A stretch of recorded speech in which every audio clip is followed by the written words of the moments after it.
Gauranga Hari Bol, Nita Gaur Hari Bol, Jai Jai Shri Radhe Shyam.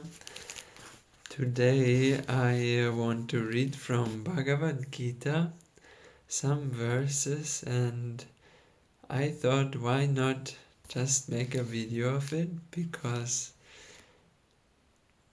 Harikatha is always more beautiful than just reading by oneself, I guess. So I arrived at this beautiful verse, chapter 18, verse 21, and it really is like responding to one situation I experienced today. So the verse is, however, that knowledge whereby a person sees different kinds of beings within the different species of life, such as demigods and humans, and thus sees all living entities as belonging to different classifications and existing for different purposes, is known as knowledge governed by the quality of passion.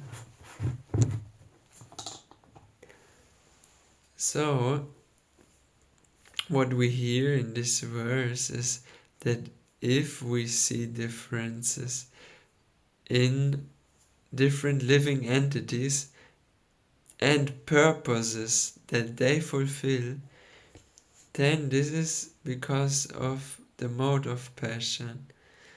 So what happened to me today is I was talking to this woman, and it's my co-worker.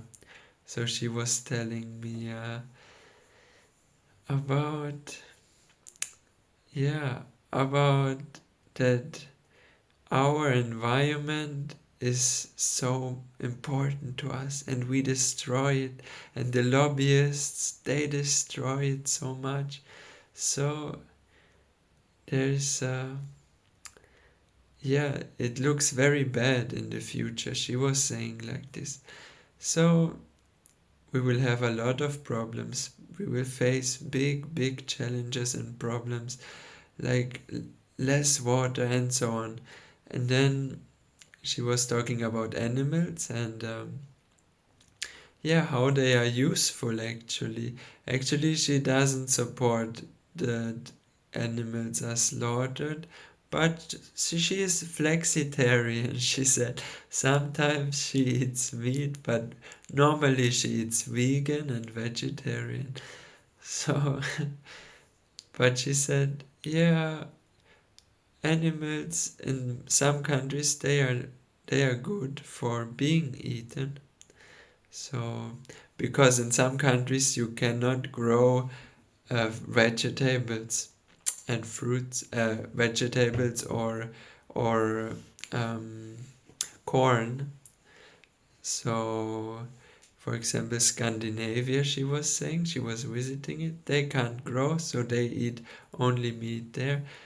And I found it interesting, but I was not thinking of this verse now from Bhagavad Gita, but now this makes really sense. And let me know what you think about eating animals in countries where they can't grow enough food to survive, so they need to kill, like fishes, for example, in the Antarctica. And also I was thinking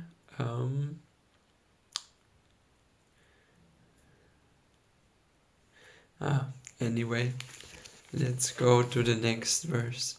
And knowledge in the mode of darkness is that knowledge by which one becomes absorbed in activities related exclusively to the temporary material body, such as...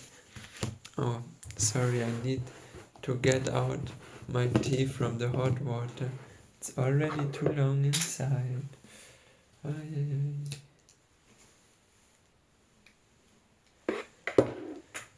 Okay, I'm back.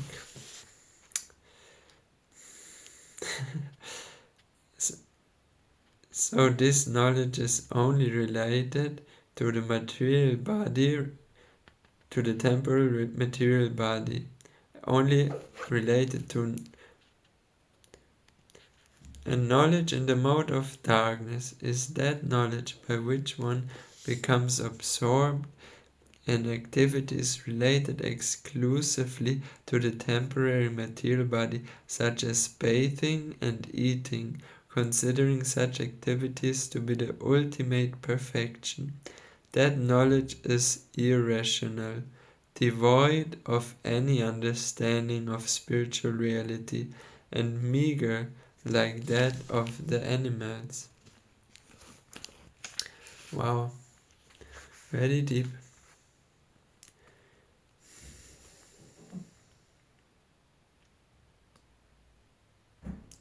Yeah,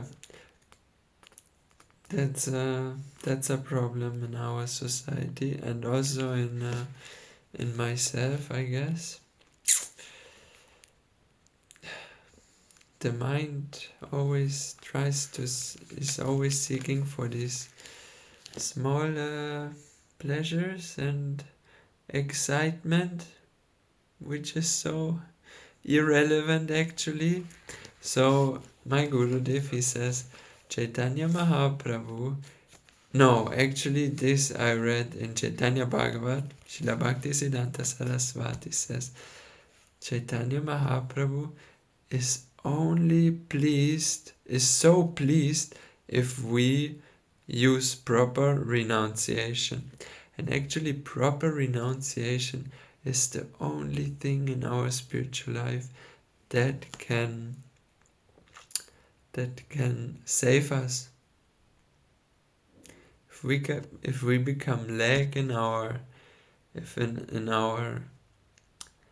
lag in our renunciation, and we try to enjoy more and more. Like, I'm laughing because this, it's fitting so much on me, and yeah, you will suffer. I'm suffering so much. So anyone who is not like taking care to have this proper renunciation, like, yeah, he's destined to become averse to Krishna more and more, even unwillingly.